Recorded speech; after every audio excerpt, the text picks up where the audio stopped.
সুন্দর বল, white ball, white ball, সুন্দর fielding. ওখানে দেখা যাক 1 রান। বল করছে সুমন, মুখোমুখি আশিবুল। খেলা চলছে, চালিয়েছিলেন কিন্তু ব্যাটে বলে সংযোগ নয়।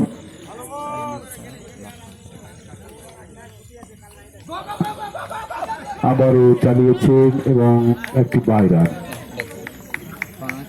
ওভারের সমাপ্তি, দ্বিতীয় ওভারে 26 রান। ইনায়েত 5 স্টারের দ্বিতীয় ওভারে রান, দলীয় রান 26।